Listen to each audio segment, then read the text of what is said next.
Buenas noches, mis hermanos, que el Señor les bendiga. Saludamos a todas las personas que están conectadas y queremos saludar a cada una de las personas que también nos han seguido en los capítulos anteriores. Hoy día vamos a comenzar con el tercer capítulo de lo humano a lo divino. Voy a dar el pase a nuestro hermano Cristian, que me acompaña el día de hoy. Amén, Dios lo bendiga. Contento de estar en este tercer capítulo, de poder conversar un tema importante que muchas veces se desconoce. Somos pentecostales, ¿cierto? Eso es lo que nos caracteriza. Entonces debemos conocer qué significa ser pentecostal, o por lo menos tener una noción de dónde vendrá este concepto de pentecostal. ¿Quiénes partieron? ¿Quiénes fueron los pioneros? ¿Aquí en Penco se ha preguntado eso usted, hermano? ¿Quién partió? Saber. Bueno, para eso tenemos a alguien que nos acompaña el día de hoy, que es don Boris Márquez. Él es magíster en historia, profesor y director de la red de bibliotecas municipales de Concepción. Un hermano en Cristo también de la iglesia de los Olivos. Iglesia Cristiana Metodista Pentecostal. Exactamente. Muy cerquito por esta misma calle. Claro. Así que él nos acompaña el día de hoy para hablar de este tema bien importante. Vamos a tener un tiempo de 1 hora más o menos, porque aquí este tema da para estar 3 horas. Larguísimo. Así que... ¿No es con cena entonces? Pero... así que para que se explaye y pueda primero presentarse, sí, hablar un poquito de usted. Primero quiero saludar a todas las personas que nos están viendo o escuchando. Que el Señor les bendiga. Es motivo de gran alegría poder estar en este programa con nuestro hermano Nicolás, nuestro hermano Cristian, nuestro hermano Pablo, que está ahí tras bambalinas, en la iglesia Chalem. Amén. Amén. Una iglesia muy conocida por su trayectoria. Saludo también a su obispo, a su diaconisa y a todos los hermanos que nos están conectando. Y bueno, conversemos, ¿verdad?, sobre historia, sobre cómo llegó. Tal vez muchos conversamos la importancia que tiene nuestro movimiento, nuestras iglesias. Observamos, ¿verdad, Cristian, Nicolás?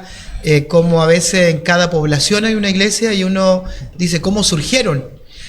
Y pocos se imaginan, ¿verdad?, que este surgimiento fue tan doloroso, tan complejo y costó tanto a muchas personas. A muchas personas le ha costado lo que nosotros tenemos hoy en día, de poder disfrutar esta tranquilidad, esta comodidad, ¿cierto? La estructura igual de la iglesia, no son las de hace 20, 30 o 40 años atrás. Sí. No sé si ustedes se acuerdan, las iglesias eran de tierra. Así es. Entonces, Dios nos ha bendecido como iglesia el día de hoy. Muchas veces le atribuimos el dolor solamente al que sufrió la primera iglesia, cuando comenzó a expandirse. Pero hay un dolor también que vivió la iglesia primitiva en nuestro país, que tiene que ver con el nacimiento del pentecostalismo. Hay un dolor a lo mejor que se ha marginado o que no se ha tomado en cuenta porque se desconoce. Así es. Y eso es a propósito de que el propio movimiento pentecostal es un movimiento que se ha denominado en la historia como de renovación o avivamiento. En la historia de la iglesia, ¿verdad?, muchas veces en la historia han habido muchos movimientos.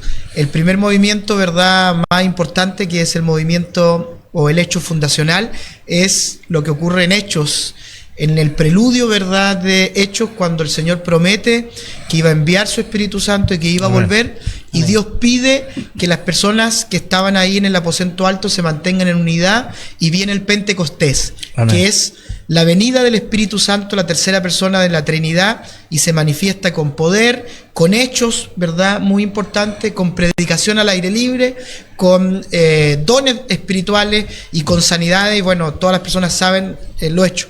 Pero ¿qué ocurre? Ocurre que van a pasar 100 años, 200 años, 300 años, y la iglesia que era perseguida, la iglesia de las catacumbas, va a heredar, a propósito de la aceptación y de la toma del poder de Roma, ¿verdad?, que era el Imperio Romano en aquel tiempo, y de la cristalización de la iglesia como iglesia única, porque el Imperio Romano toma al final de su día a la iglesia católica, que es universal, iglesia de eclesia, ¿verdad?, de la asamblea de los cristianos, apostólica, porque está fundada en la enseñanza de los que conocieron, vieron, palparon, como dice Juan, a Jesús.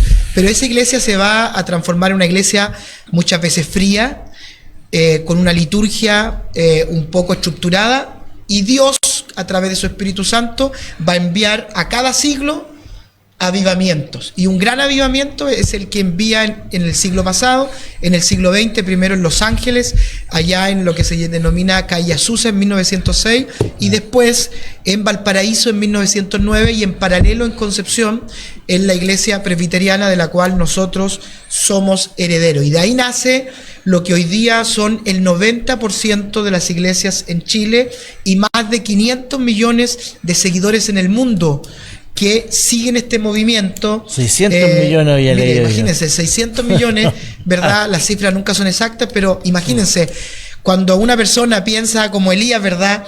Estoy solo, Señor, tengo que predicar, coordinar, todo solo, no está solo. Hay 600 millones solo de hermanos en la fe que se consideran pentecostales en el mundo. Claro, es un número muy, muy alto considerando que en nuestro país somos 20 millones aproximadamente. Así es. 500 Sí. sería... Es muchísimo. Vamos a pasar a la primera pregunta que tiene que ver con cómo nació, cuál es el inicio, el génesis del pentecostalismo en Chile. Bueno, nace en el seno de la Iglesia Metodista Episcopal. Es el nacimiento tradicional cuando un pastor norteamericano es enviado a hacerse cargo de la iglesia en Valparaíso, llega en 1902 y desde ahí comienzan a estudiar los Hechos de los Apóstoles, y hay un evento muy especial que es muy anecdótico y lindo, porque cuando él estaba estudiando en la escuela dominical los Hechos de los Apóstoles, el derramamiento del Espíritu Santo, un joven le dice al pastor Huber, ¿y qué impide, pastor Huber, que estos hechos de los primeros apóstoles se manifieste en nosotros? Una inquietud sana, ¿verdad?, de un adolescente, un joven, que con mucha sanidad de mente y de espíritu le dice, bueno, si esto está escrito y nosotros creemos que lo que está escrito es para nosotros, porque la iglesia pentecostal no es cesacionista, o sea, cree que los milagros de los hechos todavía están vigentes. Y el pastor Huber le responde, dice, no hay nada que lo impida, sino, ¿verdad?, solo nuestra disposición. Y la iglesia comienza a disponerse en las manos del Señor, a tener cultos maravillosos de oración, ayunar, viene a manifestación del Espíritu, y Satanás envía un terremoto, que el terremoto de 1906, la iglesia se cae, y pareciera que ahí va a terminar este movimiento y este avivamiento, y la iglesia tiene que dividirse, y él manda a cada oficial por cada cerro de Valparaíso o cada sector a reunirse en casas. Pero estaba ya el Espíritu Santo germinando un movimiento especial, y ese movimiento no murió con el terremoto de 1906 ni con la destrucción del templo, sino que siguió adelante hasta que se conforma, ¿verdad?, en 1909 ya, y en 1910 una nueva iglesia en Valparaíso, en Santiago, saliendo también de la iglesia metodista, y en Concepción, de forma paralela, en la iglesia presbiteriana de Concepción, un pastor que se llamaba Tulio Morán Rojas, que va a ser acusado de ser loco porque empezó a predicar. Él venía de la tradición reformada a predicar en la calle, empezó a orar y a pedir la manifestación del Espíritu, y visitó a Huber, y además no solamente visitó, sino por curiosidad anotó profecías que se dieron en los momentos en que estaba el avivamiento. Y él tenía un diario que se llamaba el Diario Chile Evangélico, que lo imprimía su cuñado Enrique Kopman, y gracias a ese periódico, que nosotros le denominamos proto-pentecostal, es cierto, como preiniciador del pentecostalismo en Concepción, tenemos muchas fuentes maravillosas para saber nombres de hombres y mujeres y situaciones que vivió la primera iglesia a nivel nacional en Santiago, Valparaíso y Concepción. O sea, estamos dentro de la ciudad de cuna del pentecostalismo. Claro. Así es. Os digo que cada 100 años hay registro de un avivamiento. Bueno, está el avivamiento de Hermanos Libres, ¿verdad?, que se da a principios del siglo XVIII. Hay movimiento en Escocia, la propia iglesia Escocia Libre. Hay movimiento, el propio Wesley, que va a iniciar esta tradición de movimiento. Uno puede ir inclusive mucho más atrás, con los cátaros en la Edad Media, después van a venir también los moravos, muchos movimientos que se van a dar cuando las iglesias se enfrían, por así decirlo, cuando su estructura es muy rígida, el Espíritu Santo vuelve, ¿verdad?, a renovar. Es como un ciclo. Es como un ciclo. Claro. Por eso, O sea, si estamos en 1909, ahora en la época del 2000 y algo, bueno, Dios, ¿hay evidencia o es lo que- indicios de que puede haber algo? Bueno, Huber, ¿verdad?, bebe de la teología wesleyana, y Wesley escribió unas famosas palabras que se le atribuyen a Huber, porque Huber las repitió, que las parafraseó, que es: Señor, envíanos otro avivamiento. Cuando Huber escribe, porque a Huber se le dice, Pastor Huber, escriba lo que vivió en 1909, ¿cierto? Escríbalo porque Claro, se va a morir.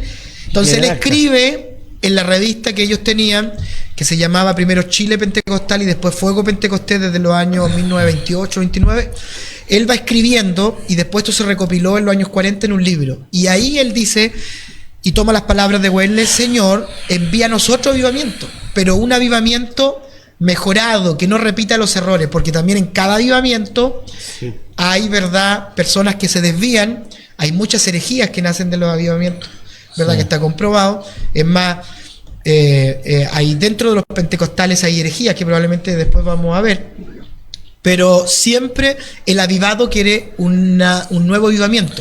Y hay una frase Algo reformada, claro, hay una frase reformada, por ejemplo, que nos ayuda también a nosotros, que es universal hoy día, que es: la iglesia reformada siempre reformada. O sea, la iglesia tiene que siempre renovarse. Claro. Y tiene que renovarse porque Cristo es el que gobierna en la cabeza de la iglesia, y el Espíritu Santo nos va abriendo los ojos, porque la iglesia además es contextual con su tiempo. No podemos ser ajenos, ¿verdad?, a nuestro tiempo. La misma forma de vestir, los mismos púlpitos. Jesús nos enseñó en púlpitos, ¿cierto? Claro. Los primeros apóstoles no se enseñaban en púlpitos, no se vestían como nosotros. Entonces la propia iglesia va formándose. Los coros, por ejemplo, como los vemos hoy día, en gran parte son gracias al movimiento pentecostal. Las guitarras vienen de Talcahuano, cuando un pastor que va a ser el que va a dar origen al Ejército de Salvación va a introducir, Genaro Rías, ¿verdad?, porque él venía del mundo circense, la guitarra, va a introducir el acordeón, que tanto le costó aceptar, y en realidad nunca aceptó el reverendo Huber, que fue el padre del pentecostalismo, y lo va a aceptar el reverendo Umaña, que va a ser el primer obispo pentecostal que va a ser nombrado en 1950 aquí en Tomé. O sea, la iglesia siempre ha estado en constante cambio, pero siempre las bases de la sola escritura, ¿cierto?, de la palabra de Dios, siempre se han mantenido. Como usted dijo, siempre hay movimientos en que hay herejías entre medio, hay cosas que uno tiene que siempre analizar, pero es importante que todos los movimientos que aparezcan o que uno esté viendo sean analizados a la luz de la escritura. Siempre, porque todas las cosas cambian, el entorno cambia, la forma de adorar cambia, pero veces, siempre tiene que ser claro, a con veces la base se mira bíblica. Esta renovación como algo negativo. Muchas veces el celo, yo creo, de los líderes, o ese miedo a renovarse. El miedo Y al es cambio, necesario, claro. el miedo a lo desconocido, por el cambio. Es que, miren, más que el miedo al cambio es el miedo a ser movido por el Espíritu Santo. Pero como ustedes bien dicen, todo movimiento tiene que estar basado en las Sagradas Escrituras y en la persona de Cristo. Claro. Por eso el pentecostalismo también va a tener fundamentos y va a ser considerado un movimiento más que una iglesia estructurada como cuando los pensamos con los luteranos, con los calvinistas, que tienen una declaración, ¿verdad?, de principio, lo que ellos llaman confesiones. El movimiento pentecostal va a tener principios que van a recoger las 5 solas, sin duda, de la Reforma. Pero se van a centrar en varios principios, y estos principios son: Jesús salva, Jesús sana, ¿verdad? Esos son principios fundamentales. Jesús vuelve.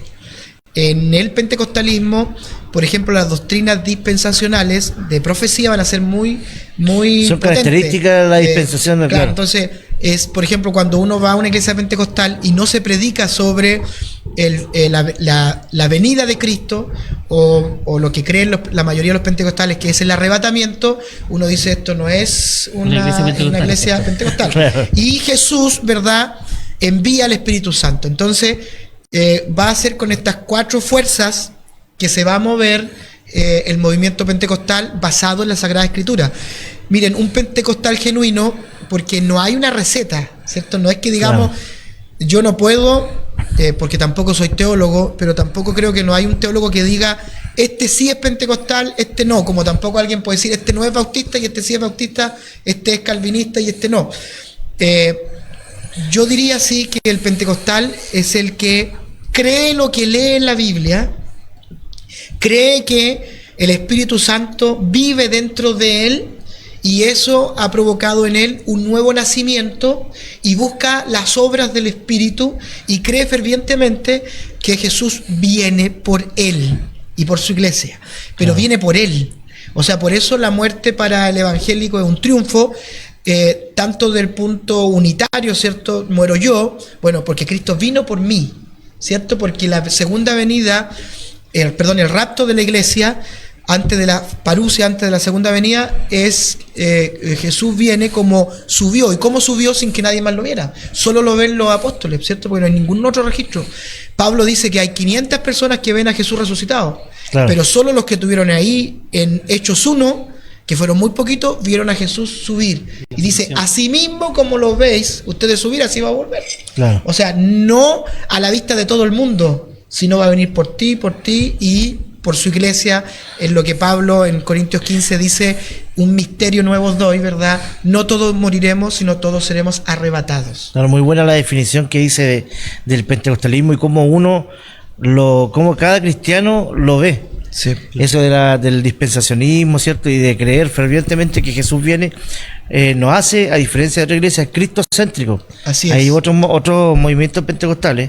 Y paso también a la segunda pregunta, ¿cierto? ¿Qué bases tiene el movimiento pentecostal o de qué rama teológica viene? Porque hay muchas corrientes teológicas, sí. Si bien el día, ¿cierto?, que nos toque estar frente a Dios, no nos va a decir, a ver, tú eres pentecostal, tú eres reformado, tú eres metodista, no. Nos va a preguntar si hicimos su voluntad finalmente. Sí, pues. Pero el pentecostalismo, ¿de qué rama teológica viene? Bueno, el pentecostalismo chileno viene de la iglesia metodista. Y la iglesia metodista viene, ¿verdad?, también de la iglesia calvinista, ¿cierto? De la iglesia de Calvino va a ser muy importante en el propio Wesley. Pero la doctrina de la salvación, que va a ser un gran pilar fundamental en la discrepancia entre la iglesia metodista y la iglesia verdad reformada, se va a dar en el ámbito de la adopción del arrianismo. Y la salvación entonces va a poner su énfasis obviamente en la persona de Cristo, pero también en la respuesta humana.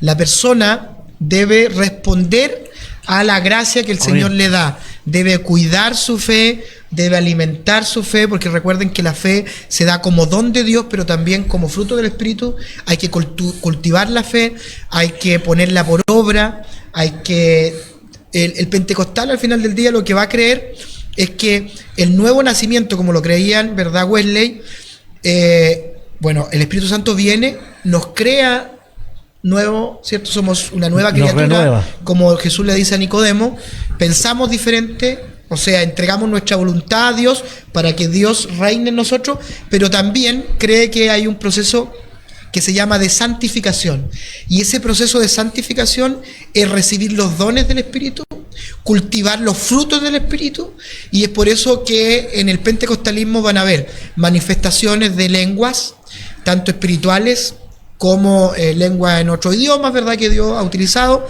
Va a estar el don de sanidad muy presente. Ahora, todo esto se va a dar en un contexto porque el pentecostalismo van a ser de las clases sociales bajas. El pentecostalismo van a ser de las clases pobres. Es más, el fundador en Estados Unidos del pentecostalismo va a ser un africano, una persona, ¿verdad?, de raza negra, que tiene un africano, ¿verdad?, norteamericano, que tenía su parentela y que venía probablemente de los esclavos que llegaron a Norteamérica, y él entonces va a ser el iniciador en Azusa de este movimiento. Y cuando uno piensa, y no va tan atrás, por ejemplo, cuando uno piensa en nuestros padres, en mi abuelo, por ejemplo, mi abuelo Esteban Márquez era minero de Cosmito, de la mina del Rosal, no sabía leer, aprendió a leer en la Sagrada Escritura, era pobre, cierto, agricultor. Entonces nos vamos a dar cuenta que este movimiento también va a necesitar de los dones espirituales, porque no habían, ¿verdad?, las ayudas que existen hoy día por ejemplo, el acceso a la medicina, que hoy día tal vez está tan difundido. Si nosotros pensamos, si hay alguien, por ejemplo, escuchándonos, que tenga 70 años, 80 años, mire, nos puede, y tal vez 60, va a saber que las familias estaban compuestas por 8, 10, 12 hijos. Algunos casos, y muchos de nuestra iglesia, familias tenían 15, 20 hijos. Tener zapatos era un lujo. Y tener educación completa, hasta lo que hoy día llamamos secundaria, era un lujo. Tener comida o tener habitaciones separadas es un lujo moderno. Y esa pobreza, entonces, de esa pobreza van a ser las iglesias. La mayoría de las iglesias pentecostales en este país han nacido de los comedores de casas. Sí. Nacen en los comedores, en el día eran comedores y en las noches eran templos. Miren, a forma de reírse, los primeros hermanos pentecostales en Concepción le llamaban a la iglesia la mansión pentecostal, y le llamaban la mansión pentecostal porque vivían todos ahí, porque no tenían otro lugar donde vivir. Entonces vivían, lo que hicieron, arrendaron. En Concepción antes existían lo que se llamaban los conventillos.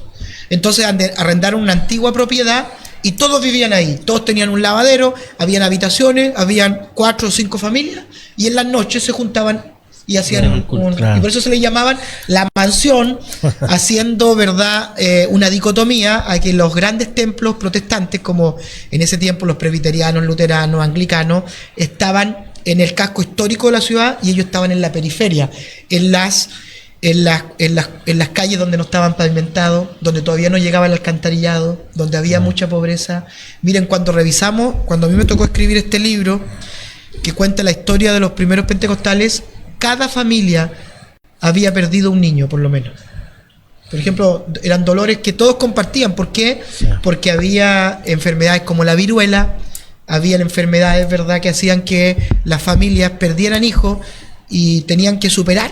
Y en los diarios de la época, los hermanos cantaban el dolor de su hijo, decía: el Señor lo tiene en su reino, el Señor me da la fortaleza. Salían a predicar sin zapatos. Vino a ser su esperanza también en momentos tan difíciles. Fue una época dura, como tú partías diciendo, don Nicolás. Mire, el pastor Pedro Seguel dice que, claro, efectivamente su padre tenía 19 hermanos. Y yo aquí les quiero contar algo. El padre de Herminio Seguel fue muy amigo de mi abuelo Esteban Márquez. Los dos se convirtieron en Conmito. En Conmito todavía no se ha hecho la historia, pero en Conmito hubo un gran avivamiento, una gran iglesia pentecostal, de la cual muchos otros pastores salieron. Y ellos fundadores también, claro. Por eso la familia Seguel, sí. Los Márquez, fundadores de iglesia. Y ellos fueron muy amigos, fueron pastores y fallecieron también en un periodo muy juntos, y se convirtieron en una ramá para septiembre, así que hay esperanza. Sí, hay esperanza. Yo no sé si en la fiesta de la chilenidad habrá algún convertido. Es bonito. Nosotros, yo creo que todos tenemos recuerdos de algún hermano que no sabía leer, que no sabía escribir, pero era muy utilizado por el Espíritu Santo. A veces nos pasa que yo conversaba con Nicolás, o con Pablo, creo, que el exceso a veces de conocimiento, porque ahora tenemos el conocimiento más fácil, o sea, es súper accesible. El exceso de conocimiento nos ha enfriado un poco, nos ha costado más buscar a Dios, sabiendo que tenemos más facilidades, y la comodidad también. Esa comodidad que ahora todos tenemos vehículos, podemos llegar aunque esté lloviendo, ninguno de nosotros llegó mojado. Tenemos esa comodidad de poder llegar a la iglesia, y como que eso nos retiene un poco más. Sí, yo creo que ser pentecostal se vuelve más difícil porque primero la gente no quiere leer, y para ser pentecostal hay que leer la Biblia, porque si no, ya. Y el problema es que la gente hoy día escucha muchas predicaciones, a veces de diferentes predicadores, algunos que no son ni siquiera pentecostales. Eso iba a decir, entonces, que no tienen la corriente pentecostal. Y la palabra del Señor dice que la revelación no es privada. Entonces está escuchando en el auto una predicación y dice: oh, mira lo que el Señor me reveló. No viene a la escuela dominical, donde se aprende comunitariamente. Viene a veces solo a predicar, y predica, y a veces predica una ensalada, y porque nunca ha compartido. Cuando uno piensa que recibe una revelación, tiene que ir donde el pastor, o tiene que ir a la escuela dominical, tiene que ir a donde un hermano y decir: mira, esto me reveló el Señor. Oye, veámoslo por la Sagrada Escritura. Claro. Porque cuando yo estudiaba teología, miren, el pastor Bueno, uno de mis profesores fue el pastor también pentecostal, Eliseo Daza, que es de la iglesia wesleyana. Bueno, ellos nos decían que cuando uno cree tener una verdad y toda la iglesia cree lo contrario, uno está equivocado. Porque el Espíritu Santo siempre está en la congregación. Claro. Y por eso vemos la fuga de jóvenes, la fuga de líderes, porque no leen la palabra del Señor y creen que ellos recibieron una revelación especial, cuando los avivamientos, como el avivamiento pentecostal, son comunitarios, son de alabanza, son de oración comunitaria, son de ayuno comunitario, son de predicación comunitaria. No hay llaneros solitarios. Cuando vemos, claro, nosotros contamos la historia del pastor Huber, pero detrás del pastor Huber hay oficiales, hay hermanos, hay una esposa, hay hijos. Claro. Siempre resalta, claro, una figura, pero son una congregación que está alabando y bendiciendo al Señor. Como hablar de la iglesia del pastor, o hablar del pastor Manuel. Pero claro, sabemos que detrás hay una iglesia, hay una congregación, una familia. Y vamos a pasar a la siguiente pregunta, que tiene que ver, ¿qué es lo que diferencia a la iglesia pentecostal de otras corrientes? Hablamos un poco más o menos de qué consiste la iglesia pentecostal o la corriente pentecostal, pero hay más cosas más específicas que también nos diferencian de otras corrientes. Bueno, nosotros somos una corriente además que se denomina criolla porque tiene su contexto en nuestra nación, y bebemos también de la identidad del chileno. Autóctona, ¿cierto? A diferencia, por ejemplo, de las asambleas de Dios, que la mayoría, bueno, son pentecostales, pero tienen su corriente norteamericana, suiza, algunas ahora de corte brasileño, y yo creo que lo que nos diferencia es la espontaneidad en nuestro culto, en nuestra manera de adorar a Dios. Nosotros creemos que el Señor puede guiar un servicio. Cuando, por ejemplo, nosotros vamos a visitar a otros hermanos en la fe, porque son hermanos como nuestro hermano luterano, nuestro hermano presbiteriano, no sé, hay una liturgia, hay un orden. Un hermano, por ejemplo, quería venir a mi iglesia, que amigo mío me preguntó: hermano, me gustaría congregarme en tu iglesia, pero tengo una solicitud. ¿Cuál? Yo necesito un culto de 2 horas. Yo le dije, bueno, entonces no te lo puedo garantizar. No te lo puedo garantizar, porque en nuestras iglesias pentecostales, ¿cuál es el dicho? Tenemos hora de entrada, pero no hay hora de salida. Y menos la Chalem, ¿verdad? Menos la Chalem. Bueno, entonces, por ejemplo, y él no se pudo congregar. Él no es un mal hermano, es un hombre que sigue la doctrina de Cristo, es discípulo del Señor, somos amigos en la fe, y se congrega en una iglesia ahora bautista en Concepción. Entonces, sí, porque estructurado. Nosotros, al contrario, somos más espontáneos y además creemos. Mire, nosotros creemos, ¿cierto? Cuando oramos, la primera oración es: Espíritu Santo, ven y toma el control de este culto. Sí, entonces, de repente hay una profecía, hay una oración, se le da la oportunidad al coro para que cante una alabanza y termina cantando 3, ¿cierto? Hay manifestaciones, sí. Pasa, porque nosotros creemos efectivamente que el Espíritu Santo está guiando. Ahora, además creemos en los milagros, y esto es muy importante. La iglesia moderna, y esta es una tendencia mundial, no está creyendo en los milagros. Cree que los milagros cesaron, ¿verdad? Y están en la primera iglesia. Nosotros, los pentecostales, creemos que Dios sana, pero también que si Él quiere, puede no sanar, ¿cierto? Porque el Señor es soberano. Sí. Hay personas que van a caminar como Pablo con su enfermedad, y otras que el Señor va a sanar. Creemos en los dones del Espíritu, creemos en hablar en lenguas, creemos, ¿verdad?, en todos los dones, la interpretación de lengua, en el discernimiento de espíritu, en los sueños. Eso nos hace diferente, y yo creo, me quedo con esta palabra de ser espontáneo, ser guiado por el Espíritu Santo, pero de forma real, porque todos los cristianos que se dicen cristianos deben tener el Espíritu Santo, ¿cierto? Claro. En su vida.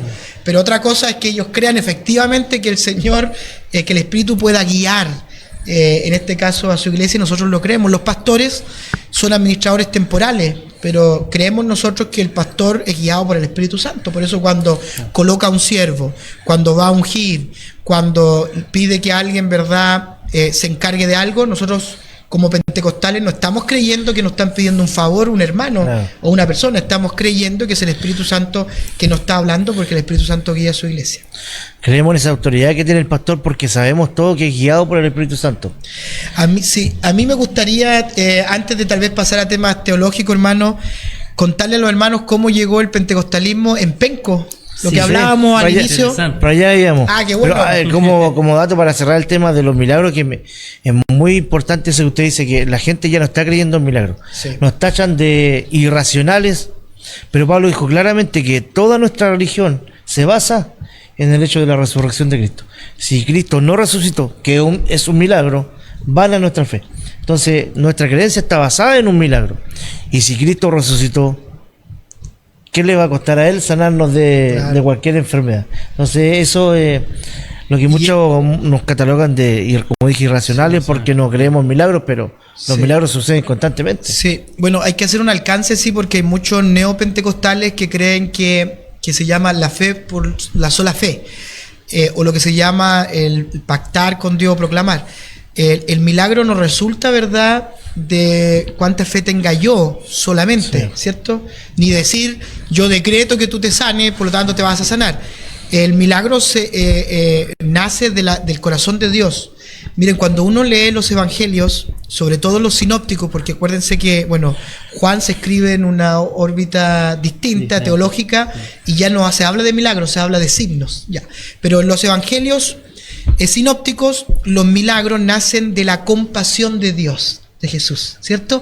Jesús va caminando y se encuentra con un leproso. Jesús va caminando y se encuentra con alguien que se para y le grita, hijo de David, ¿verdad?, ten misericordia de mí. Jesús va caminando y alguien le toca el manto.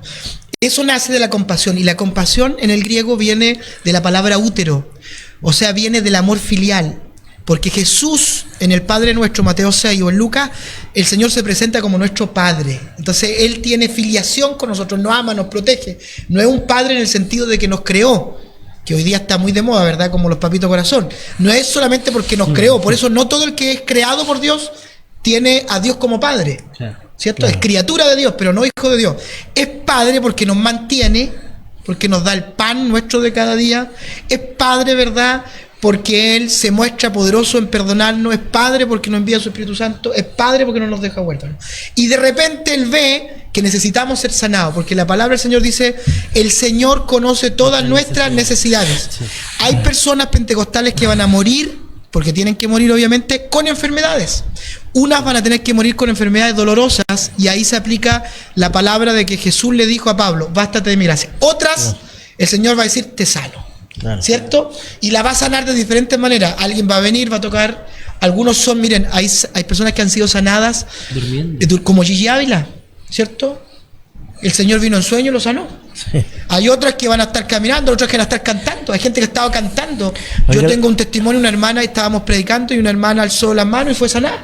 El pastor de acá, nuestro obispo, dice que una vez una vecina, él le dio un abrazo, porque el Espíritu Santo les dijo que fueran, y a través del abrazo fueron sanadas. Mire. Entonces hay muchos testimonios. Y no hay que perder la fe. Claro. Y hay que seguir predicando sobre la sanidad, aunque nosotros no observemos, hay que seguir predicando, porque el Señor hace milagros. Yo creo que quienes más han visto milagros son los doctores, creo yo. Sí. Muchas hermanas, por ejemplo, pasó hace poco que tenía problemas en su útero, creo, algo, y volvió a ir al médico porque tenían que volver a revisar y no tenía nada. Y se ha dado muchas veces, se ha dado varias veces esas situaciones similares, la remisión espontánea, por ejemplo, que le llaman la medicina, pero sabemos que más allá de lo que nosotros podemos pensar es el poder de Dios actuando y obrando en nosotros. Personalmente, y comparto también con Cristian esta visión de que no hay nada que nosotros podamos hacer que cambie la voluntad. Si Él nos quiere, como dice usted, si Él nos quiere sanar, es por voluntad de Él, no porque yo oré, porque yo ayuné una semana, sino que más que nada su voluntad. Y es lo que si me permitieran decir algo que creo que el pentecostalismo ha perdido, es la fe genuina, ¿cierto? Es lo que la palabra del Señor nos dice.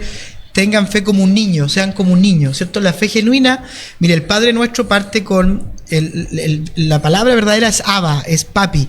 Entonces es la fe del niño. ¿Por qué antes? Hay gente que me pregunta, ¿por qué antes en la iglesia primera había más milagros que ahora? Bueno, yo creo Bueno, es en parte lo que hablábamos contextual, ¿verdad? Había menos posibilidad de que las personas siguieran un tratamiento, entonces Dios tenía que intervenir más porque hay gente que vivía en los campos, en las cordilleras. No había alcance a la medicina. Claro, o sea, en Penco, Penco que está tan cerca de Concepción, hasta hace muy poco tenemos un hospital como tal, ¿cierto? Antes la gente no tenía la posibilidad, tenía que viajar mucho y Dios obraba. Pero además porque la gente ha perdido la fe genuina. La gente canta y no cree lo que canta. La gente predica y no cree lo que predica. La gente no cree efectivamente que Jesús es real y que puede sanar. Entonces, cuando uno va a una fe genuina, ¿qué debe hacer? Mire, si usted está escuchando ahora y usted quiere ser sanado, lo primero que tiene que hacer es no ir a pedir por su sanidad, porque cuando uno ora, no ora para convencer a Dios, porque Dios lo sabe todo. Uno tiene que pedirle a Dios, Dios, ¿tú quieres que yo sea sanado? Sí. ¿O quieres que yo siga con esta enfermedad? En ambas cosas, hágase tu voluntad, y si no me sanas, dame la fuerza para no, como dice la palabra, ¿verdad? Dame la fuerza para no renegar de ti, sí. ¿Cierto? Señor, dame lo necesario, ¿verdad? Para no renegar de ti.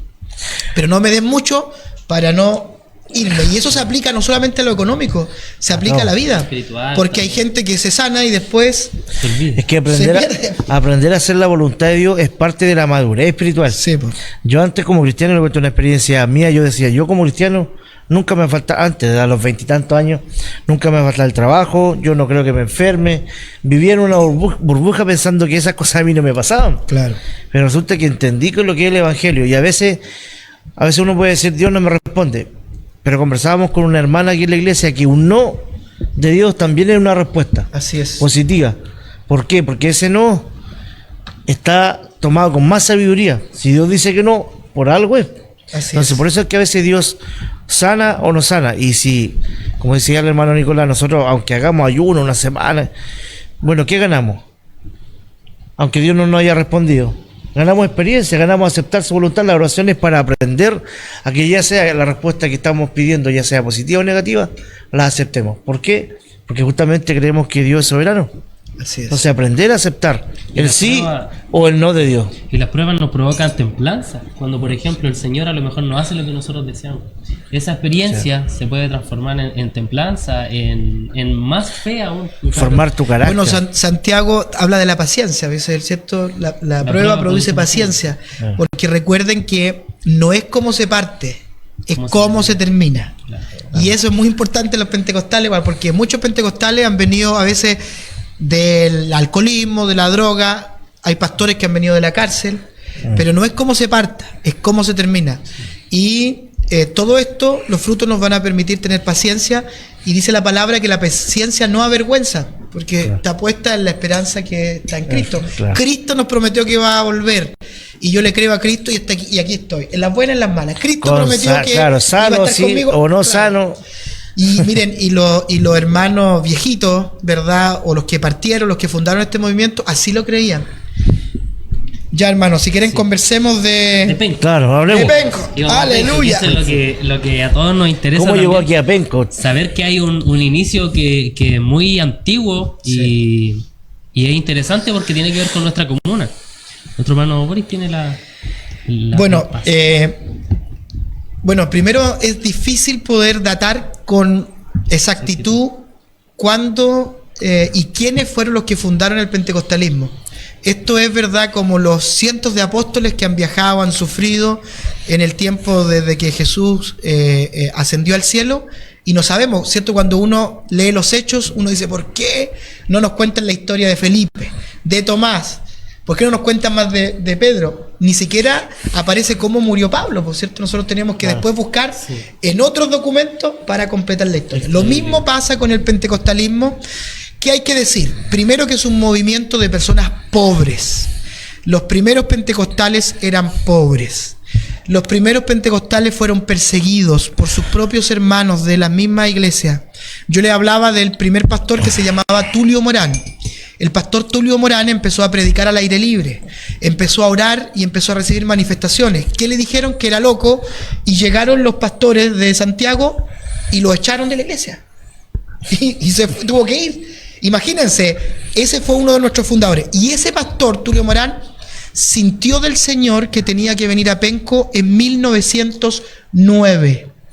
Y arrendó una casita, un pequeño cuarto en el centro de Concepción, en el centro de Penco, en donde se hacía servicio los miércoles y se hacía servicio los domingos, que era la escuela dominical. Yeah. Se juntaban entre 40 y 50 personas. Lo más significativo, y que para mí es muy potente, para mí como hermano, ¿verdad? Y probablemente lo va a hacer para ustedes cuando se los cuente, es que estos hermanos trabajaban como obreros en ferrocarriles, trabajaban como obreros en las canteras de Concepción, trabajaban como obreros en las fábricas de vidrio, en diferentes lugares, y ¿saben lo que hacían?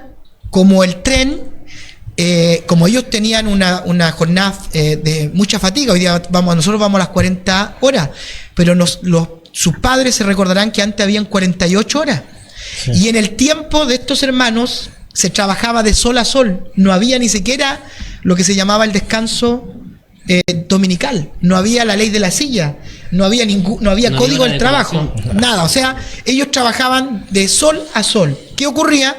Ocurría que estos hermanos que pasaban, ¿verdad?, todo el día trabajando, como no alcanzaban el tren que salía de la estación Penco en Manuel Rodríguez y que lo llevaba a la estación de Penco, donde hoy día está la Casa Alto Mayor, se tenían que venir caminando. De Concepción, o sea, de Concepción, porque el culto partía a las 20-30 horas. Y miren esto que nosotros apuntamos porque está en un diario de la época. El día, hermanos, el día miércoles 8 de diciembre de 1909, vienen varios hermanos, pero miren, hay un hermano muy significativo que para mí, y es muy significativo porque se transforma en un hermano anónimo. Solo sabemos el nombre. Este hermano le denominan Carlitos Peña. ¿Por qué Carlitos? Porque era un niño, textualmente, así lo dice la fuente, el periódico, es un relato, de 7 años más o menos. O sea, ustedes recuerdan que en la antigüedad ni siquiera a la gente se le iba... No había certeza de la edad tampoco. Claro, porque a veces se le inscribía un año más tarde, sí, ya. Sí. Pero era un niño. Mi hijo tiene 8 años, ¿cierto? Mi hijo tiene 8 años. Y miren, este niño que probablemente vino de la mano de su papá, dice que recorrió, dice, de ida y de vuelta sin zapatos. O sea, para mí el fundador del pentecostalismo en Penco es un niño llamado Carlitos Peña, que transitó de Penco a Concepción cuando no había carretera asfaltada, cuando el camino, ¿verdad?, es como ir a Primeragua subiendo por Choye, ¿verdad? Un camino de tierra, de piedra, ¿verdad? Bueno, ese niño lo recorrió en la noche, sin luz eléctrica, completo, para venir a un servicio y predicar el Evangelio. Probablemente los fundadores fueron su padre, sus tíos, ¿verdad?, que tenían conciencia, pero yo pienso y me pongo en Dios, ¿verdad?, el sacrificio de ese niño. Cuando nosotros no vamos al templo porque llueve, no vamos al templo porque salimos tarde, no vamos al templo porque nos hemos tomado 11, y yo pienso en Carlitos Peña, aleluya, ese niño, ¿verdad?, que tal vez vino con una Biblia a fundar nuestra iglesia. Entonces no hay excusa, ¿cierto? No hay como en el día del tribunal de Cristo, cuando el Señor nos diga, oye, ¿por qué? ¿Por qué no trabajaste? ¿Por qué no entregaste tus recursos? ¿Por qué no fuiste fiel? Y el Señor va a decir, y uno va a decir, no, es que, ¿cuándo, Señor? ¿Cuándo? ¿Cuándo te vimos? ¿Cuándo te vimos desnudo? ¿Cuándo te vimos, verdad, con hambre? Y el Señor nos va a presentar a Carlitos Peña. Por eso yo le había hablado, bueno, al obispo Manuel Busto y algunos pastores. En la plaza de Penco debería haber un monumento a un niño anónimo llamado Carlitos Peña, a pies pelados y con la Biblia abajo, ¿verdad?, trayendo el pentecostalismo. Amén. Y eso me conmueve mucho, porque imagínense, yo me imagino a mi hijo caminando a pie. Mi hijo tal vez no lo haría hoy día, ¿verdad? Ni yo lo haría. Si yo no tengo casaca, no vengo a la iglesia. Si no tengo corbata, si no tengo vestón, no vengo a la iglesia. Si no tengo chaleco, no vengo en invierno.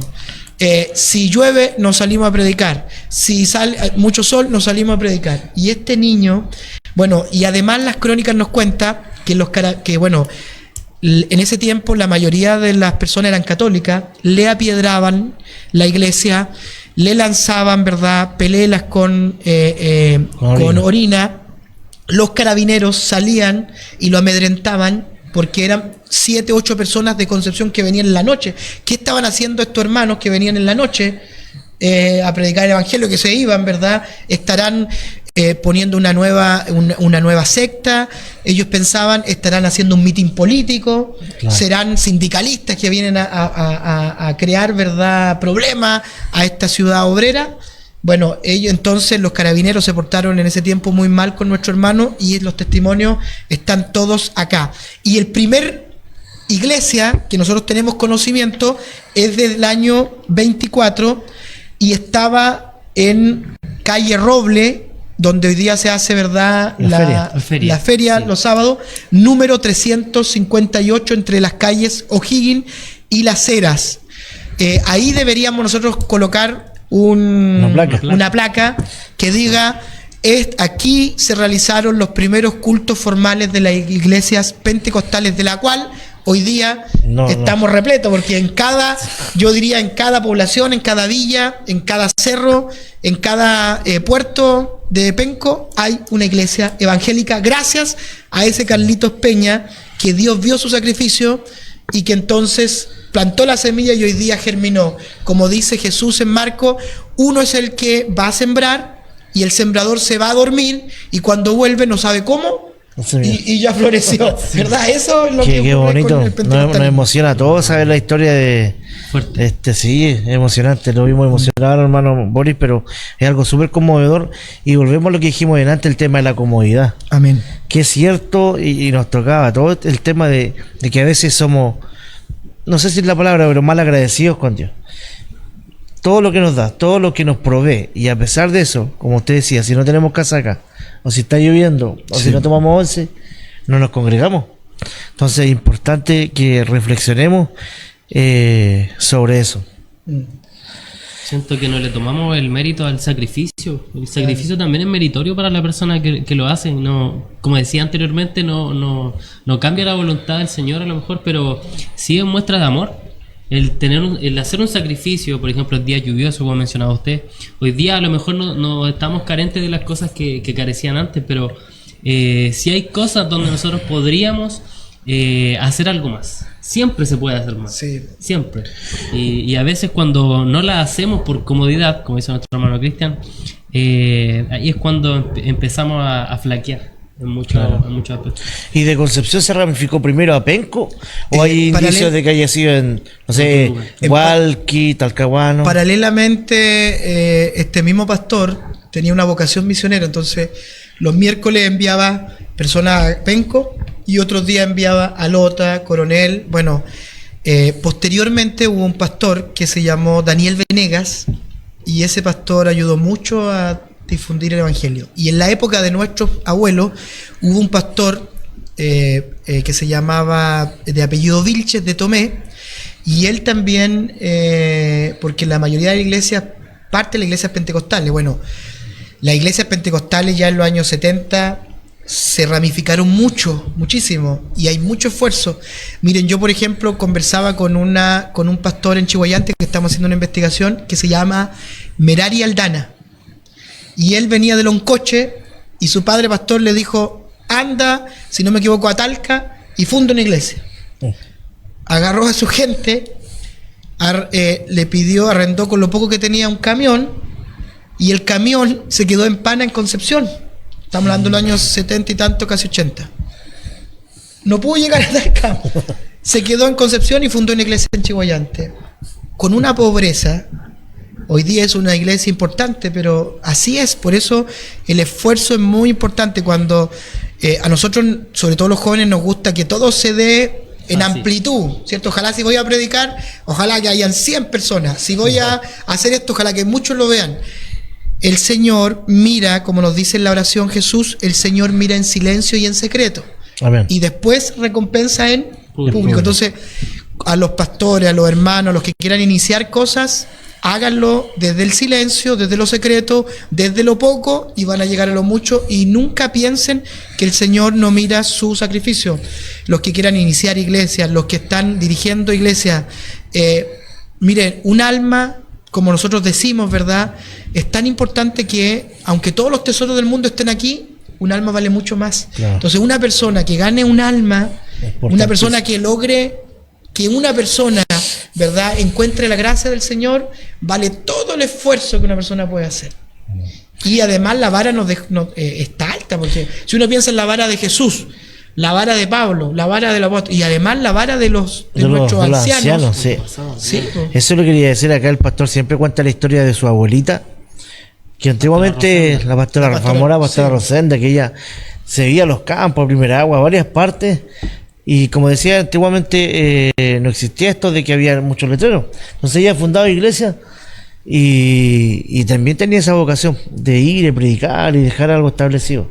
Nuestros ancianos fueron pioneros de lo que nosotros hoy estamos disfrutando. Y a veces, como usted dijo, nos falta estar a la altura. Si nos miramos con la vara alta de Jesús, sabemos que Jesús es tal vez imposible, pero Pablo dijo: ser imitadores de mí, como yo de Cristo. Entonces, nuestros ancianos también son ejemplos nuestros y pucha que cuesta seguirlo. Por eso hay que honrar a nuestros ancianos, hay que respetarlos como padres, hay que quererlos, hay que estar con ellos, y además hay que aprender de ellos y hay que aprender su historia. Miren, las iglesias evangélicas antes tenían un día en donde se contaban testimonios. Eso ha ido disminuyendo porque la fe, cierto, también es fruto del Espíritu. ¿Cómo crece mi fe como fruto del Espíritu? Cuando yo escucho a alguien. Si alguien me dice: hermano, yo estaba sin comida y el Señor proveyó cuando oré, uno dice: crece la fe. Claro. Si un hermano dice: hermano, no tenía cómo volverme, y el Señor proveyó, crece la fe. Ahora, hay que dar esas instancias, ¿cierto? Hoy día, por ejemplo, sobre todo nuestras predicaciones de los más jóvenes, son predicaciones muy estructuradas, muy preparadas, donde profundizamos más tal vez lo teológico, pero también da gusto escuchar a los ancianos cuando cuentan testimonios. Y digan: miren, lo que dice aquí, ¿cierto? Cuando dice: Dios provéenos el pan nuestro de cada día, yo lo viví en esta y en esta situación, ¿cierto? Y eso también es poderoso. Tenemos que mostrar la palabra aplicada.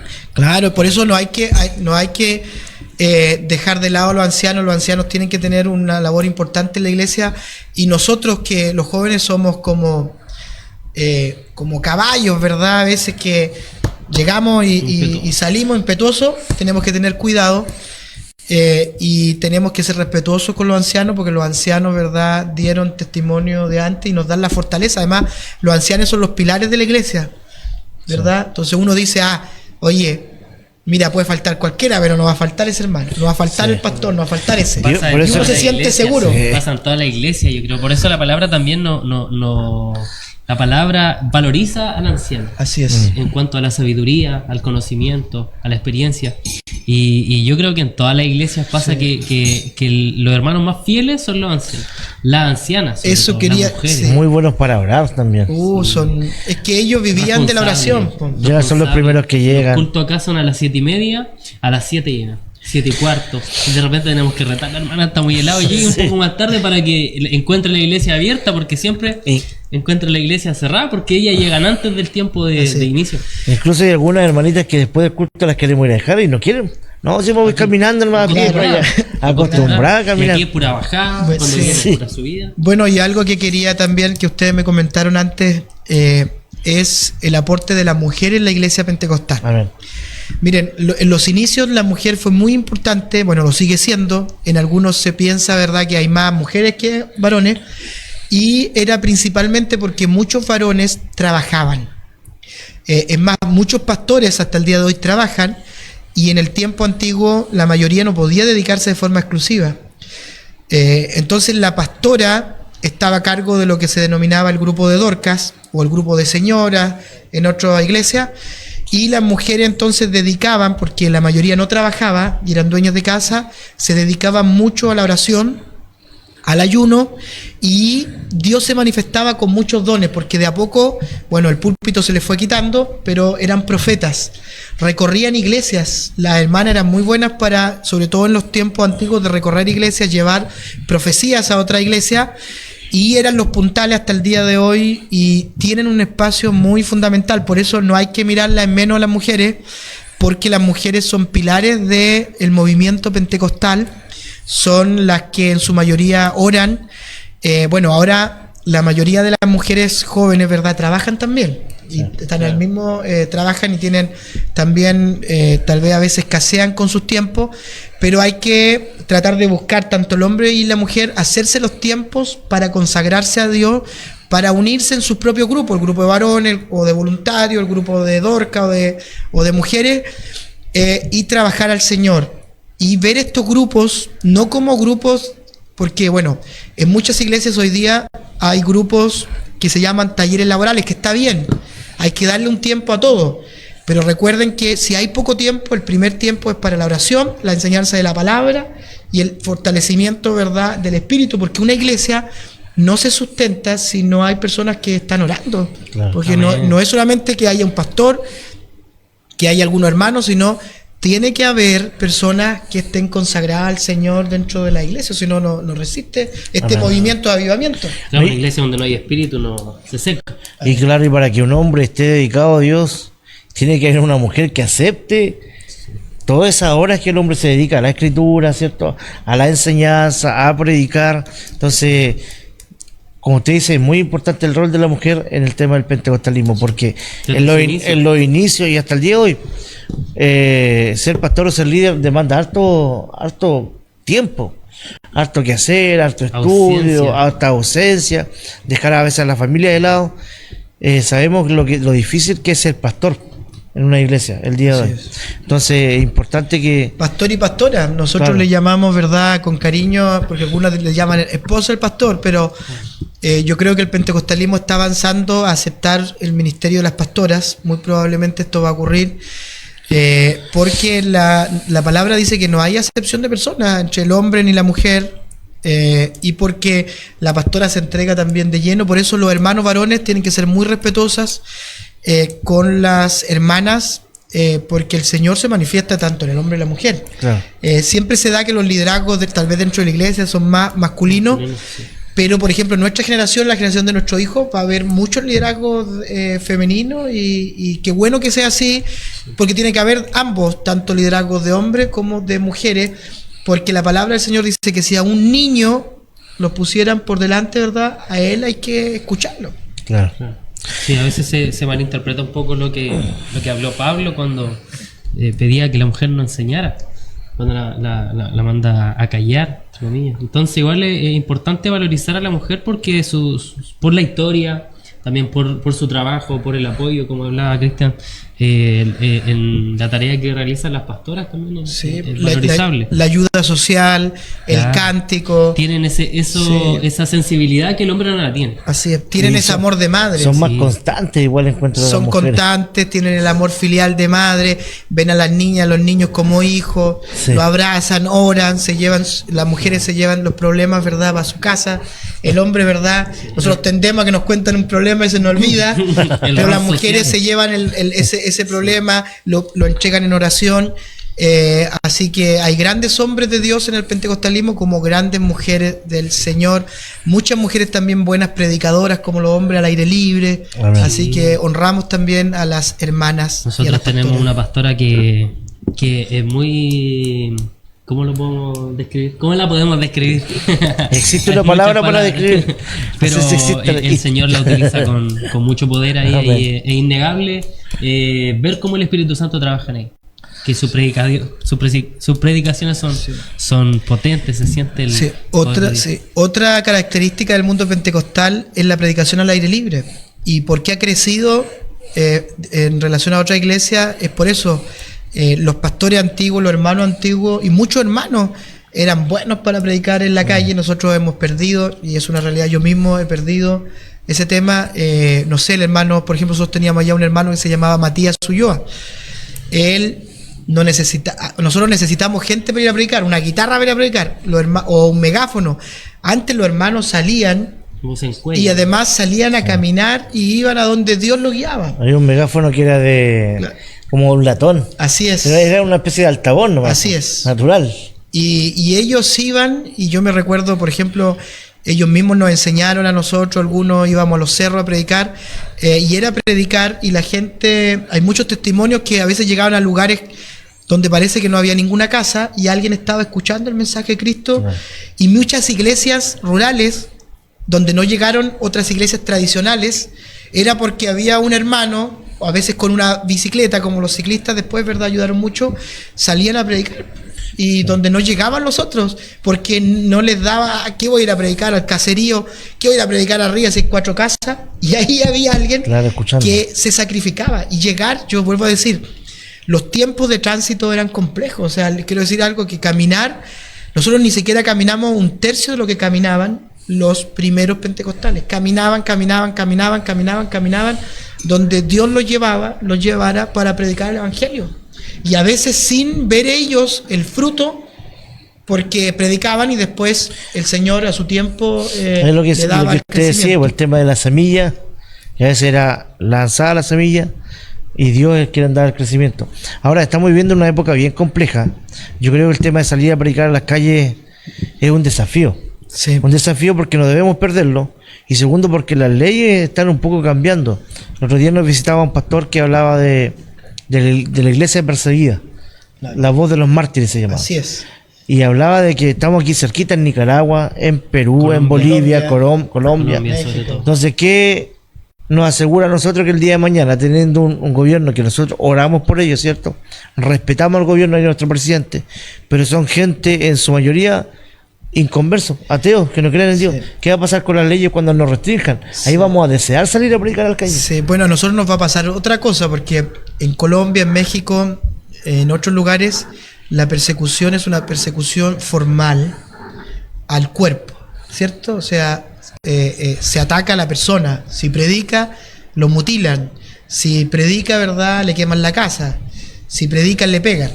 Bueno, esa persecución yo creo que no se va a vivir en Chile, a no ser que pasara algo un cambio de gobierno, una dictadura, algo muy grande, pero no creo que ocurra.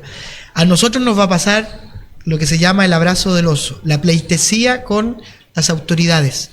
La iglesia se ha dejado querer, y entonces la iglesia se ha dejado querer, obviamente, porque nosotros tampoco no debemos tener una mala relación con las autoridades, y nosotros tenemos que orar por ellos, tenemos que ser buenos ciudadanos, pero nos dejamos querer, el gobierno nos abraza y después nos va a ir poniendo leyes. No se puede predicar al aire libre si no se pide permiso. No se puede hacer culto hasta cierta hora por el ruido. No se puede hacer esto, hacer esto otro.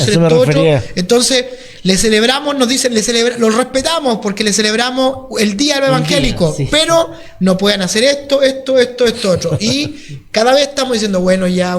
Y son más las cosas que perdimos que las que ganamos. Al final vamos a quedar amordazados, porque vamos a quedar con leyes mordazas, leyes como el aborto, ¿verdad?, sobre una educación laica extrema, en donde no se nos va a permitir a nuestro hijo enseñarle la palabra de Dios en colegio evangélico, y muchas otras cosas más que se van a venir. A propósito, la ley sobre la discriminación, muchas cosas. El pastor no va a poder predicar, y yo creo que al final del día no va a haber esa persecución como se da en esos países, sino se nos va a llamar mal ciudadanos. Se nos dice, oye, pero que ustedes son mal ciudadanos, son intolerantes, Pero con el tiempo igual podría llevarnos a que haya multa o castigo judicial por eso, porque si se transforma en ley, los colectivos que presionan para que esto se aplique, y que el día de mañana, por ejemplo, quieran casar. A nosotros, por supuesto, nos lo decimos desde acá, esta plataforma, respetamos a todas las comunidades LGTBI, ¿cierto?, feminismo, todo. Amamos a esas personas. Lo que nosotros estamos en contra es del pecado que libremente se predica y que ellos hacen apología de ese pecado, de esa distorsión. Entonces, si el día de mañana hay que obligar al pastor a que case a una pareja homosexual, eso va en contra de las bases, que estamos hablando de eso. Si el problema va a ser que vamos a tener que entonces estar fuera del sistema, porque las iglesias en su mayoría lo van a aceptar, porque no es decir, es ley. Claro. Mira lo que pasa. Por eso cuando uno habla, bueno, hay que entrar ahí en la filosofía y después la teología. Por ejemplo, si esta calle, ¿cierto? Esta calle, la ley dice que la dirección es a la derecha. ¿cierto? Y todos vivimos con eso, y estuvimos 50 años, y después viene una ley, y con un simple reglamento dice que ahora es a la izquierda. Eso va a pasar, pues. Entonces, y nosotros vamos a ser ilegales si queremos conducirnos como siempre anduvimos. Y muchas personas dicen, oye, ya, pero hay que respetar la ley. Sí. Entonces, van a ser pocas iglesias que en el futuro van a recibir, y yo creo que Dios, por eso, nuestra oración, como lo decíamos al principio, debe ser la misma de Wesley y de Huber. Señor, envíanos otro avivamiento. Amén. Pero no con los errores que nosotros tuvimos. Perfeccionado. Sí, perfeccionado. Un nuevo avivamiento en donde nos entreguemos totalmente al Señor. ¿Y de dónde va a venir ese nuevo avivamiento? Creo yo, de las iglesias pentecostales que van a resistir, ¿verdad?, a que el mundo entre a la iglesia y a que las leyes amordacen, ¿verdad?, el mensaje de Jesús. El mensaje de Jesús es libertad. Y por eso Agustín dice, bueno, hay dos espadas, por cierto, la espada de lo administrativo, de lo político, pero está la espada celestial, que es mayor, ¿cierto? El gobierno puede mandar aquí, pero yo soy ciudadano, al final, como dice Pablo, al final yo soy ciudadano del cielo, aquí, ¿no? ¿Verdad? Soy ciudadano, tengo otra ciudadanía. Me reí aquí un comentario que dice Joel Rivera, dice, seguiremos en la calle, mi obispo Daniel Márquez me saca de la cárcel. No, de la calle yo creo, de la calle, porque yo conozco a Joel, nunca ha estado en la cárcel, así que y ojalá que no esté. En el buen sentido, bueno, nos falta predicar, sigamos predicando, mantengamos, miren, nuestra esencia, mantengámonos creyendo en que Dios, como hablábamos, guía efectivamente nuestros cultos y nuestras vidas a través del Espíritu Santo. Mantengamos nuestra autenticidad, mantengamos nuestro carisma, sigamos además siendo amorosos con otra iglesia, visitándonos, cultivándonos, sintiéndonos hermanos, sigamos, ¿verdad?, con los más desfavorecidos, abriéndoles las puertas, y yo creo que eso nos va a mantener en un buen camino, que el camino que recibimos de nuestros padres, nuestros abuelos y de los primeros pastores. Y mantener nuestra esencia del pentecostalismo, porque ahí, volviendo al tema del pentecostalismo, como era la base de lo que estamos conversando el día de hoy, hay muchas corrientes distintas, están los pentecostales unicitarios, y hay que tener ojo con eso, que son los que no creen en la deidad de Jesucristo. O sea, creen en la deidad de Jesús, pero creen que se presenta en una sola forma. Claro, no, entonces no hay una Trinidad. Exactamente. Ellos niegan el dogma de la Trinidad, que está presente desde el Génesis, nosotros sabemos en adelante. Claro, sí, súper estudiados. Sí, en Chile se denominan, o en Penco, solo Jesús. Bueno, la salvación no se define obviamente por un letrero. Claro. Dios va a salvar a gente que tal vez nunca pisó una iglesia, como lo pasó en el caso, ¿cierto?, del que inauguró el paraíso, que ¿cierto? El propio Judas, que estuvo 3 años con Jesús, terminó yéndose al infierno, y alguien que lo conoció en un instante y que le dijo, Señor, recuérdame, claro, compasión, ¿cierto? Es lo que hablábamos de la compasión. Entonces, hay gente de buena voluntad que está en estas iglesias, pero una de las perversiones y herejías del pentecostalismo son los que creen que no hay una Trinidad y que solo debemos creer en Jesús, y lo hacen todo en el nombre de Jesús. Claro. Cuando la Biblia nos habla del Espíritu Santo como persona, nos habla, ¿verdad?, del Padre en el Antiguo Testamento, y que se presenta Jesús. Está ahí en la tierra cuando le dicen enseñan a orar, y él dice oren al Padre. Claro. ¿Cierto? Oren al Padre. O sea, él está en la tierra, dice yo me voy, pero vendrá otro, y ese no los dejará huérfanos. En muchas situaciones Jesús, por ejemplo, en el bautismo de Jesús aparecen las 3 personas ahí justamente en escena, interactuando. ¿Cierto? El Dios Padre hablando, Jesús recibiendo al Espíritu Santo y el Espíritu Santo descendiendo como paloma. Entonces, su fundamento es tan liviano, tan llano, los fundamentos que ellos tienen, que al fin y al cabo, la misma palabra es la que a ellos debería, creo que debería convencerlos de su error. Sí. Porque, como decía usted, junto con el nacimiento del pentecostalismo en Chile, también hubieron herejías desde el principio. Sí. Entonces creo que a lo mejor solo Jesús también fueron una de estas herejías que hoy día creo que ha agarrado relevancia. Conozco harta gente que... Lo que pasa es que las iglesias que son muy estructuradas crecen mucho porque se autorreproducen, ¿verdad? Y además son muy estrictas, entonces no permiten mucha fuga de personas. Bueno, miren, yo creo que hay que orar, y el llamado a todo pentecostal a leer la Biblia y leerla en comunidad. Sí. Mire, un pentecostal no puede no ir a la escuela dominical, no puede no ir a los Exactamente. servicios, no puede no congregarse.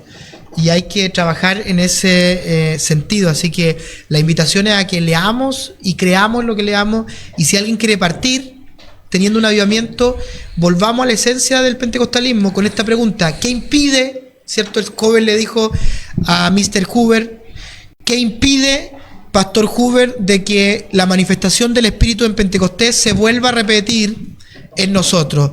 Y entonces, ¿qué va a hacer? Hoover va a decir, como ya hablamos, ¿verdad? Nada impide. Si alguien de los que está escuchándonos o nos está viendo quiere la manifestación poderosa del Espíritu Santo, no hay nada que le impida. Solo necesita creer, solo necesita entregar su vida y necesita entonces orar en esa dirección. Señor, lléname del Espíritu Santo. Que el Espíritu Santo que acompañó a Pedro, a Pablo, a los apóstoles, a Santiago, a los que estuvieron a los 120 también estén con nosotros. Pero Jesús pidió algo: unidad, ¿cierto? Estén unidos, comunión, porque el Espíritu Santo nos comunica y nos pone en comunión con el Señor. Tenemos que estar en unidad.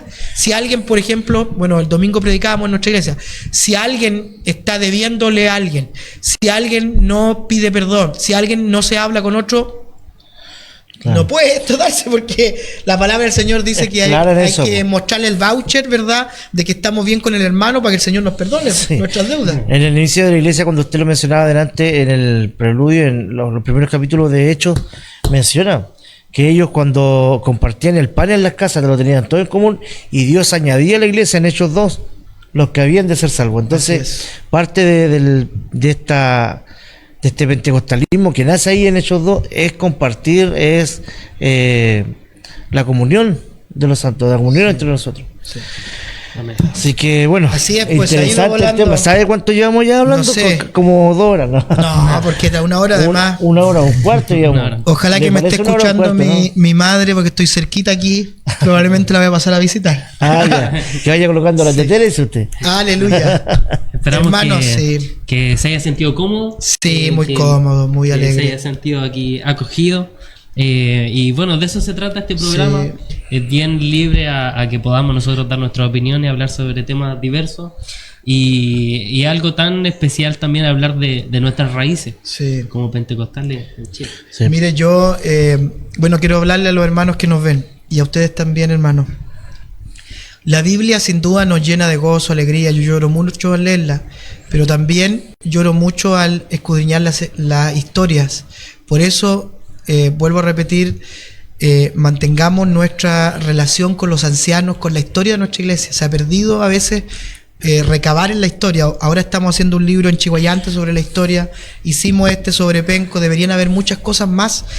A mí a veces pienso, yo digo, deberíamos sentar a todos los hermanos ancianos y que nos cuenten sus testimonios y escribirlos o grabarlos. Porque si nos mandáramos, mire, si todos los días al WhatsApp de la iglesia nos mandáramos un testimonio, aunque sea un hermano de cualquier otra iglesia, oiga, viviríamos una vida de más fe, porque la verdad es que nuestros hermanos oyentes de nuestra iglesia no se sienten contemporáneos del centurión, ¿cierto? Por ejemplo, hablan de Lázaro, sí, no se sienten, pero si le hablan de, oye, Juanita, la hermana que se sienta atrás, el Señor la sanó de cáncer, ¿cierto? Algo produce. Entonces, si pudo ella, ¿por qué claro. no poder conmigo? Entonces, las predicaciones no solamente tienen que ser predicaciones bien formadas teológicamente, tenemos que traer testimonios. El que predica tiene que traer un testimonio, tiene que decir, así el Señor lo hizo aquí, acá.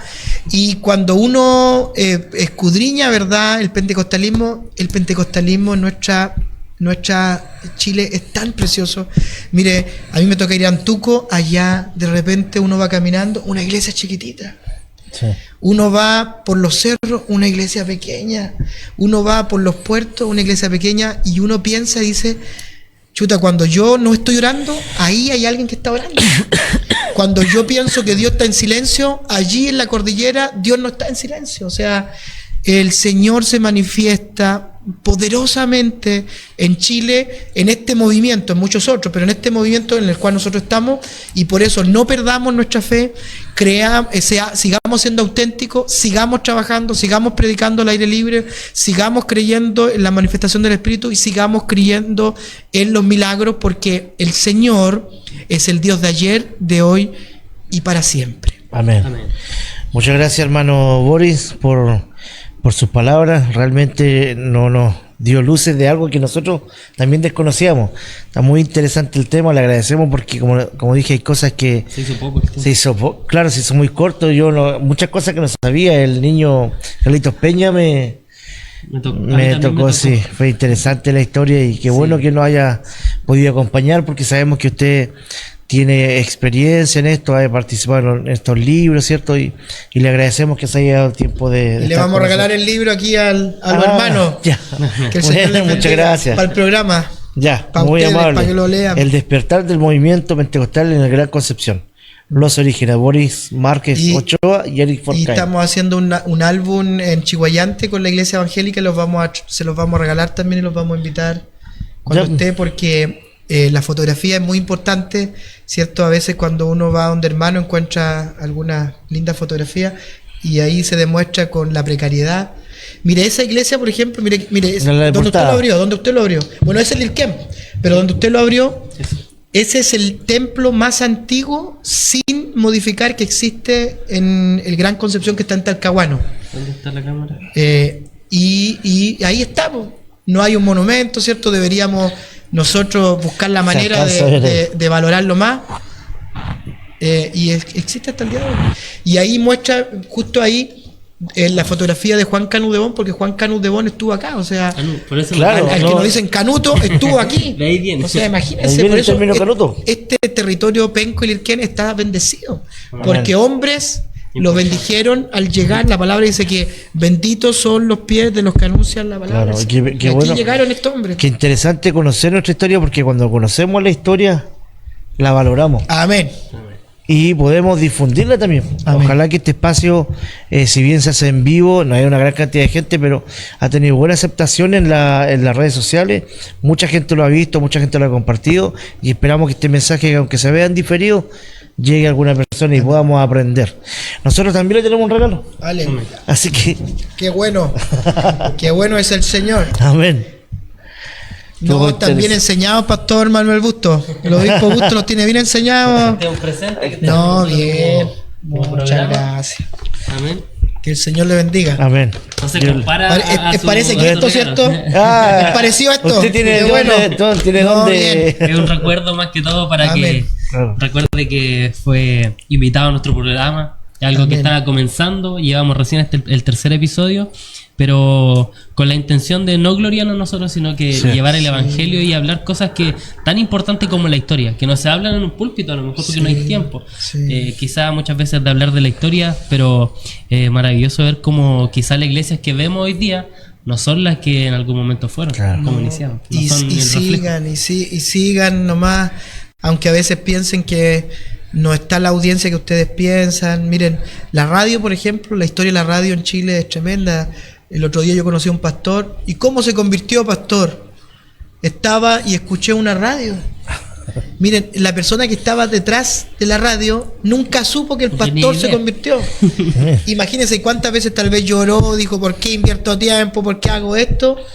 Y cuando llegue al cielo va a saber, o sea, este mensaje que ustedes están haciendo, el sacrificio, el Señor da fruto. Amén. Lo que Entonces yo le sabemos decía, que- Marco, que todo esfuerzo tiene su sacrificio. El sembrador siembra y no sabe cómo crece la semilla, Claro. pero el Señor lo utilizó, así que sigan nomás adelante, pero perseveren en esto y el Señor los va a bendecir. Amén. Amén. Ahí sería bueno que nos dejara cierto escrito ahí, un recuerdo de Boris Amén. Márquez de lo humano Aleluya. divino, para que esto va a ser histórico, ¿ah? Amén.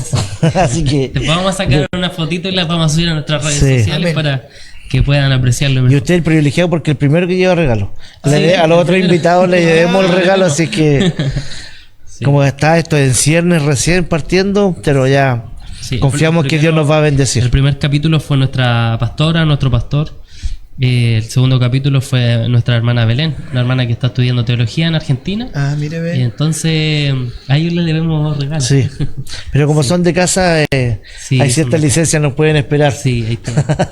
Bueno, Así que, bueno, Eso ha contento sido con todo. todo lo que hemos aprendido el día de hoy. Esperamos que la gente que nos vio a través de en vivo pueda haber aprendido, que ese es el fin, Amén. que puedan aprender. Trajimos una persona que con muy buena voluntad nos pudo explicar cosas que yo creo que el 99% no lo sabía. Aquí en Penco somos bendecidos como dice él, y nuestro pastor obispo es el presidente de la Unión de Iglesias. Así es. También el llamado es a la unidad. Aquí hay 120 iglesias, hermano Boris. No sé si usted lo sabía. No, En eso Penco. no sabía. Sí. 120 iglesias, Lo queríamos imagínense. decir delante, pero no sabía. Si nos uniéramos esas 120 iglesias, imagínense. En la unión de ¿Cómo pastores, seríamos? creo que en la unión de pastores se juntan 25 iglesias. Sí. 25. Sí, pero miren, lo importante es que al final del día hay unidad porque esas 120 iglesias tienen, pongamos, 10 miembros cada uno. O sea, hay 10 miembros que están orando constantemente. Claro. Dios Amén. bendice a Penco, bendice a la izquierda, bendice a la autoridad. Y entonces la unidad se forma en el Espíritu. Amén. Y el Señor Amén. mira, por eso cada puerta abierta, qué bueno que esté abierta, que siga abierta, que se sigan congregando. Eso es. Y que sigamos todos. Ya, del humano a lo divino en el común amor en Cristo, porque Cristo reina ayer y hoy. Amén. Boris Márquez Ochoa, del 9 del 24. Y vamos a estar pendientes del próximo libro que. Sí, pues los vamos a allá en invitar.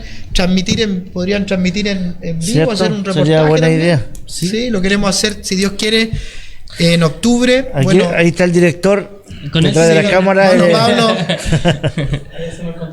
Sí, sí. Bueno, Así que bueno, tiene nuestro contacto, ¿verdad? La pastora, ¿cierto? Que Sí, el pastor. Así que Eso sería todo. sí. Sí. Muchas gracias por venir. Muchas gracias, Dios le hermano. bendiga, Dios bendiga a su iglesia, a nuestro obispo Daniel Márquez, ¿cierto? Y a todos los que han podido ver el capítulo de hoy. Dios les bendiga Hasta luego. y Chao, será chao. hasta el próximo capítulo. De lo humano a lo divino. Compartamos un momento hablando de Jesús,